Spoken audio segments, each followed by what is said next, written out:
네, 집에서 책을 멀리한 아이를 바라보시면 참 마음이 초조하고 답답하시죠? 근데 저는 단언컨대 책을 싫어하는 아이는 없다고 생각합니다. 아이의 닫힌 마음을 열고 독서의 기쁨을 알게 해줄 한 3가지 방법을 소개해드리도록 하겠습니다. 책 싫어하는 아이, 어떻게 독서 유도해야 할까요? 네, 집에서 책을 멀리한 아이를 바라보시면 참 마음이 초조하고 답답하시죠? 근데 저는 단언컨대 책을 싫어하는 아이는 없다고 생각합니다. 단지 혼자서 어렵고 재미없는 경험을 반복하는 것을 싫어할 뿐입니다. 아이를 책의 세계로 이끄는 것은 엄청난 책의 양과 또 비싼 학원의 노력이 아니라 부모님의 따뜻한 손길과 관심에 달려있다고 생각합니다. 아이의 닫힌 마음을 열고 독서의 기쁨을 알게 해줄 한 3가지 방법을 소개해드리도록 하겠습니다. 첫 번째는요, 부모님이 함께 읽어주세요. 닫힌 마음을 여는 데는요, 부모님이 함께 읽어주시는 것이 최고 좋습니다. 이 책을 싫어하는 아이에게 독서를 유도하는 가장 강력하고 놀라운 방법이 이 부모님이 직접 아이에게 책을 소리내어 읽어주는 것입니다. 이 시기에 아이에게 독서는 숙제가 아니라 부모님과 사랑과 교감을 나누는 이런 특별한 시간이 되어야 합니다. 네, 제가 요즘에 부모님들과 함께 이 초 챌린지를 진행하고 있는데요. 태어나서 처음 읽는 초등 고전문학 읽기 챌린지입니다. 이 챌린지를 하면서 엄마가 읽어주는 책 읽기의 기적을 좀 더 확실히 느끼게 됐습니다. 참여하시는 어머니들이 대부분 초등 1, 2학년, 상위 학년의 아이들도 있고요. 또 미취학 아동까지 있는데요. 200~300페이지의 분량의 고전 문학의 완역본을 읽고 있습니다. 근데 핵심은요, 단 하나예요. 하루에 한 챕터씩 읽고 있는데요. 매일 15분에서 20분 사이에 부모님이 우리 아이에게 책을 소리내서 읽어주는 거죠. 며칠 만에 들려오는 이 부모님들의 피드백은요, 전 사실 많이 깜짝 놀랐습니다. 우리 아이가 책을 싫어하는 줄 알았는데 이제 책을 먼저 들고 와서 읽어달라고 졸라요. 또 책 읽는 시간 덕분에 아이랑 깊이 있는 대화를 하게 돼서 아이의 학교 생활에 대해서 또 생각에 대해서 더 많이 알게 돼서 제가 더 설레요. 이런 행복하다는 피드백을 들을 때마다 저도 참 기쁘고 감사합니다. 이런 변화는요, 사자성어의 이제 줄탁동시라고 하죠. 줄은 이제 알 속의 병아리가 껍질을 쪼는 소리고, 탁은 어미닭이 새끼를 돕기 위해 밖에서 껍질을 쪼아주는 소리라고 합니다. 그래서 책을 싫어하는 아이는 혼자 힘으로 책이라는 껍질을 깨기가 어렵습니다. 이때 부모님이 따뜻한 목소리와 정성 어린 시간으로 밖에서 이제 쪼아주는 거죠. 이 책을 읽어주는 행위가 바로 이런 역할이라고 생각합니다. 부모님의 목소리는 아이에게 이 사랑과 안정감이라는 긍정적인 감정을 주기 때문에요. 아이가 책 읽기에 거부감이 있다면 이런 따뜻한 연결을 느낄 수 있도록 해주시는 것이 좋습니다. 그리고 아이가 책을 읽을 때마다 이게 무슨 말이야? 단어를 모르거나요. 그 상황이 연상이 안 돼서 이게 물어보는 경우가 많아요. 그럴 때 이제 부모님이 설명해 주시면서 읽어주시면요, 아이가 그 내용도 정말 쉽게 이해하고 몰입하게 됩니다. 이렇게 재미있게 이해되는 책을 경험한 아이는요, 어느 순간 다음 내용이 너무 궁금해서 자기가 스스로 책을 잡고 읽고 있는 그런 모습도 보게 됩니다. 네, 두 번째는요, 배경 지식을 함께 쌓아주는 겁니다. 제가 아까 아이들 책을 싫어하는 이유가 배경 지식이 없어서라고 했잖아요. 이 글자를 읽어도 머릿속에 그림이 그려지지 않고 의미가 연결되지 않기 때문에 지루함을 느끼고 책을 포기하는 거죠. 독서의 재미를 느끼게 하려면 이 책과 관련된 배경 지식을 함께 찾아주는 노력이 필수적입니다. 네, 제가 지난달에 태초 챌린지 하면서 이 꿀벌 마야의 모험을 함께 읽었는데요. 거기에 이 생소한 곤충들이 정말 많이 나오더라고요. 그래서 이 곤충들이 어떻게 생겼고 어떤 특징이 있는지 아이와 함께 이제 찾아보면서 읽으니까 훨씬 재밌더라고요. 예를 들면 이 책에 쇠똥구리가 자기는 꽃무지다 이렇게 속였는데 결국 이게 들통나서 자기 여자친구한테 차이는 장면이 나옵니다. 이 배경 지식이 없는 아이들은 이게 뭔 소리야 라고 이제 재미를 느끼기 어려운데요.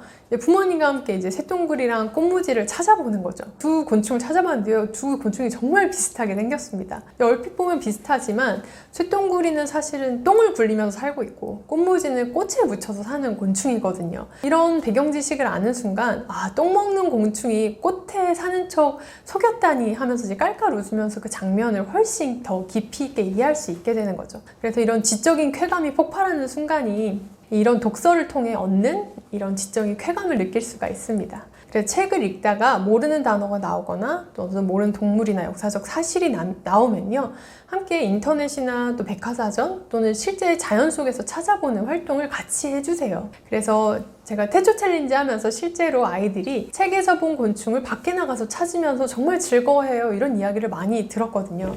그래서 이처럼 책에 본 내용을 현실에서 연결하는 순간 아이들의 학습은 정말 배가가 됩니다. 네, 세 번째는요, 아이들이 성취감을 느끼도록 어떤 미션이나 퀘스트를 주시면 좋습니다. 책을 싫어하는 아이가 꾸준히 하게 하려면요, 제가 이제 동기부여가 돼야 된다 이런 말씀을 드렸잖아요. 특히 게임에 익숙한 우리 남학생 아들들의 경우는 어떤 미션이나 퀘스트 형태로 만들어주는 것이 굉장히 효과적입니다. 예를 들면 200~300페이지 책을 이제 한 달에 걸쳐서 한 챕터씩 읽겠다라고 했을 때 이제 미션을 주는 거죠. 매일 읽은 내용에 대해서 한 가지씩 질문하기, 어떤 단어 찾기, 퀴즈 맞추기 이런 목표를 잘게 쪼개서 매일 달성 가능한 미션으로 만들어주시는 거죠. 그래서 이런 미션을 수행할 때마다 스티커나 어떤 칭찬 도장도 주고, 이를 모으면 어떤 작은 선물이나 상, 너무 큰 상이 아니라요, 굉장히 작은 상도 괜찮습니다. 아이가 평소에 갖고 싶어 했던 학습 도구나 책 이런 것들을 이제 상으로 주는 거죠. 이 정도의 작은 보상만으로도 아이들은 성취감을 느끼고 자기가 해냈다는 이런 동기 유발이 강하게 유발됩니다. 그래서 이 방식은요, 독서는 엄마에게 혼나지 않기 위한 어떤 공부나 의무가 아니라 스스로 목표를 달성하고 보상을 얻는 즐거운 활동으로 인식하게 됩니다. 그래서 책을 싫어하는 아이를 독서로 이끄는 것은 속도나 어떤 경쟁이 아니라 어떤 방향을 설정하는 거라고 생각합니다. 부모님이 책을 먼저 펴서 아이와 함께 읽어주시고요. 함께 배경 지식도 탐험해 보시고 작은 성취에도 아낌없는 격려와 보상을 함께 해주세요. 그래서 이런 줄탁 동시에 믿음을 가지고 아이가 책을 껍질을 깨고 나올 때까지 따뜻하게 기다려준다면 아이가 이 책을 통해서 미래로 나아갈 거라고 생각합니다. 아이 독서 습관을 잡아주기 위한 실천 어떻게 해야 할까요? 영국의 교육학자인 샬롯 메이슨은 이렇게 말했습니다. 좋은 습관을 갖게 하는 것은 아이가 달릴 수 있는 철로를 깔아주는 것 같다. 아이가 평생 씩씩하게 잘 달릴 수 있도록 그 습관의 길을 닦아주는 것은 부모님이 줄 수 있는 가장 큰 선물이라고 생각합니다. 이 습관 형성은요, 머리로 이해하는 것이 아니라 몸이 기억하게 하는 것입니다. 아이가 무의식적으로 행동하도록 같은 시간에 같은 일을 계속해서 반복해서 해주는 거죠. 한번 자리 잡은 독서 습관은요, 학습 능력뿐만 아니라 인생의 모든 영역에서 긍정적인 영향을 미치는 가장 강력한 무기가 됩니다. 하지만 이런 습관은요, 하루아침에 저절로 만들어지지는 않죠. 특히 책을 싫어하는 아이에게 독서를 강요하면 오히려 역효과만 납니다. 저는 오랫동안 수많은 아이들을 관찰하면서요, 책을 좋아할 수 있도록, 또 책을 함께 읽도록 굉장히 많이 권해왔는데요. 책을 좋아하는 아이도 읽지만요, 책을 정말 싫어하는 아이들에게 억지로 읽혀도 보고 상도 줘보고 정말 책과 씨름을 하면서 제가 그동안 시간을 보내왔는데요. 제가 이런 경험을 바탕으로 가장 효과적으로 독서 습관을 만드는 5가지 실천 가이드들을 부모님께 이야기해드렸습니다. 아이가 독서를 스스로 즐기는 활동으로 바꾸려면요, 이런 5가지를 기억해 주시면 좋을 것 같습니다. 첫 번째는요, 어떤 시간을 정하는 것보다요, 상황을 정하는 것이 좋습니다. 습관은요, 특정 시간보다 어떤 특정 상황과 연결될 때 훨씬 강력하게 형성되거든요. 예를 들면 아이 독서 습관 잡아주시려면요, 몇 시부터 몇 시까지 15분간 책 읽어 이렇게 하시기보다는요, 이 상황에서는 나는 무조건 책 읽는다 이런 규칙이 있으면 좋습니다. 예를 들면 이제 가장 좋은 시간이 취침 전 15분이거든요. 가장 강력한 습관 형성 시간이라고 이야기하는 이유가, 자기 전에 책을 읽으면 뇌가 그날 배운 지식들을 정리하고 장기 기억으로 저장하는 데 유리합니다. 그래서 잠들기 전에 이 조용하고 따뜻한 분위기에서 부모님이 읽어주시는 시간으로 하면요, 아이들이 굉장히 편안한 마음으로 책을 읽고 듣고 생각하면서 잠들게 됩니다. 또 아이들이 하교하고 나서, 하원하고 나서 이 학교에 돌아온 직후에 엄마가 이제 저녁을 준비하는 동안 아이들이 기다리는 시간이 있죠. 그때 흔히들 스마트폰을 보거나 TV를 켜면서 이제 10분간 보내기도 하는데요.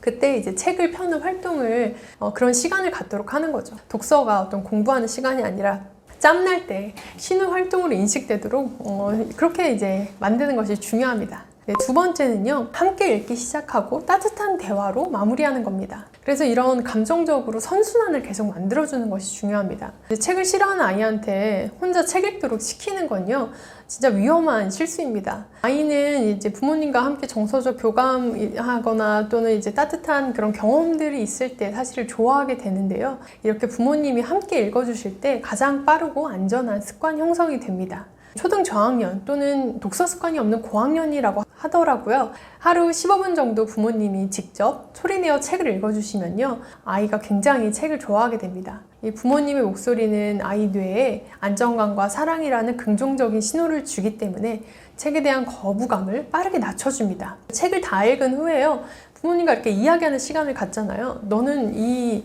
용기와 사랑 중에 어떤 가치가 더 중요하다고 생각해? 왜 사자는 굳이 이런 행동을 했을까? 뭐 이런 질문들을 통해서요, 아이의 생각을 존중하면서 들어주는 거죠. 정답이 없는 질문이기 때문에 아이들도 내가 엄마한테 시험 당하는구나 이렇게 느끼기보다요, 부모님과 이야기하는 즐거운 소통 시간으로 여길 수 있게 됩니다. 네, 세 번째는요, 독서를 놀이처럼 전환하는 겁니다.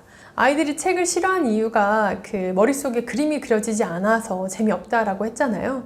이 독서의 재미를 느끼게 하려면요, 책 속의 지식과 현실을 연결해 주는 겁니다. 그리고 예를 들면 책을 읽다가 모르는 단어나 동물이나 이런 역사적 사실이 나오면요, 아이에게 미션을 주는 거죠. 그래서 우리 단풍나무가 어떤 나무인지 우리 한번 알아볼까? 이 미션을 이제 통과하는 거죠. 퀘스트를 깨는 거죠. 그리고 실제로 주말에 책에서 본 내용을 이제 직접 경험하러 가보세요. 그래서 식물원에서 본 책 속의 식물 이름표를 찾거나, 박물관에서 책 속의 그런 유물을 사진 찍거나, 이런 독서한 내용을 실제로 보고 듣고 만지면요, 독서의 효과는 몇 배로 커집니다. 아이들이 단순히 책에서 알던 내용을 실제로 경험하면요, 나와 상관없던 이야기가 관계성이 이어지면서 나만의 스토리가 되는 거죠. 이렇게 자기만의 이야기가 있는 아이들은요, 내적 성장과 동기부여가 다릅니다. 그래서 지적 쾌감을 느낄 수 있게 해주는 것이 중요합니다. 네 번째는요, 작은 성취 미션과 긍정 보상을 주세요. 책 읽기에 흥미가 없는 아이들에게는요, 성취감을 통해서 독서를 지속할 동기를 부여해 주는 것이 좋습니다. 그래서 게임에 익숙한 아이들에게 이런 미션 퀘스트 형태로 접근하는 것이 효과적인데요. 호흡이 긴 책일수록 한 달 동안 완독하기라는 큰 목표를 세우시고요. 매일 한 챕터씩만 읽는 거야. 그리고 다 읽고 나면 엄마가 간단한 퀴즈를 낼게, 이거 한번 답해봐. 이런 미션을 주는 거죠. 그래서 이런 미션을 달성할 때마다 스티커나 칭찬 도장을 주고 정해진 개수를 모았을 때 아이가 원하는 작은 선물이나 어떤 특별한 경험을 제공해 줍니다. 책에 나온 장소를 방문한다던가 책에 관련된 장소를 경험하면서 나는 이 목표를 스스로 달성하고 보상을 얻는 즐거운 활동이다, 이렇게 인식하게 하는 것이 좋습니다. 네, 다섯 번째는요, 부모님이 먼저 사실 독서 모델이 돼주시는 게 가장 강력합니다. 아이 독서 습관을 만드는 데 있어서 부모님의 말보다 행동이 100배는 더 강력하다고 생각합니다. 아이는 부모의 뒷모습을 보고 배우거든요. 그래서 함께 읽는 시간을 한번 정해보세요. 아이에게 책을 읽으라고 말하기보다 온 가족이 정해진 시간에, 예를 들면 이제 저녁 식사 후 30분, 뭐 잠들기 전 30분, 이렇게 각자 원하는 책을 이제 가족 독서 시간을 만드시는 거죠. 부모님이 그 시간에 스마트폰 하시거나 뭐 집안일 하시거나 이런 걸 잠깐 내려놓으시고 이 함께 읽는 시간이 있는 것이 효과적입니다. 이게 읽으실 때요, 아이 앞에서 와, 이 책 진짜 재밌다, 와, 이 구절 진짜 마음에 든다, 이렇게 같이 독서를 통해 얻는 즐거움을 자주 표현해 주세요. 그럼 아이가 독서가 어떤 따분한 공부 시간이 아니라 진짜 멋지고 유익한 어른의 취미구나, 이렇게 인식이 되거든요. 그래서 콜린 파월은 성공은 특별한 것이 아니다, 단지 습관의 결과일 뿐이다, 이렇게 이야기했습니다. 네, 독서 습관은 아이의 미래 성공을 위한 가장 확실한 투자라고 생각합니다. 지금 당장 결과가 보이지 않는다고 해서 두려워하시거나 후순위로 미루지 마시고요. 꾸준하게 또 따뜻하게 아이에게 좋은 습관을 갖도록 이렇게 실천해 보시기 바랍니다. 그러면 우리 아이가 책 속에서 가장 강력한 힘을 발견하고 스스로 독서를 즐기는 아이로 성장할 거라고 생각합니다. 구독자분들께 해주고 싶은 말씀이 있으신가요? 요즘 우리 아이들 문해력에 대한 걱정과 관심이 날로 높아져 가고 있는데요. 저는 부모님들에게 이렇게 소개해드리고 싶습니다. 네, 아이와 함께 책 읽는 시간을 15분씩만 가져주세요. 이 한 가지만으로도요, 아이가 책에 대한 관심과 사랑이 높아지고 또 공부머리뿐만 아니라요, 부모님과 유대감이나 친밀감이 훨씬 높아집니다. 아이에게 세상을 살아가는데 부모님이 가장 줄 수 있는 큰 선물이 저는 친밀감과 안정감이라고 생각합니다. 세상은 살만한 곳이구나, 나는 사람들에게 사랑받고 있구나, 이런 마음이 쌓인 아이는요, 사실 어떤 일이든 잘 헤쳐나갈 수 있거든요. 근데 그걸 어떻게 주느냐? 부모님과 책 읽는 시간을 통해서 이런 친밀감과 세상에 대한 안정감을 줄 수 있다고 생각합니다. 그래서 제가 도와드리고 있거든요. 태어나서 처음 읽는 초등 고전문학 챌린지, 태초 챌린지라고 하는데요. 혼자 하기 어려운 부모님들은 이 챌린지 함께 하시면서 아이들과 이 즐거운 독서 시간을 갖도록 하시는 것도 좋은 방법이라고 생각합니다. 제 이야기 들어주셔서 감사하고요. 교육의 민족도 많이 시청해주세요. 감사합니다.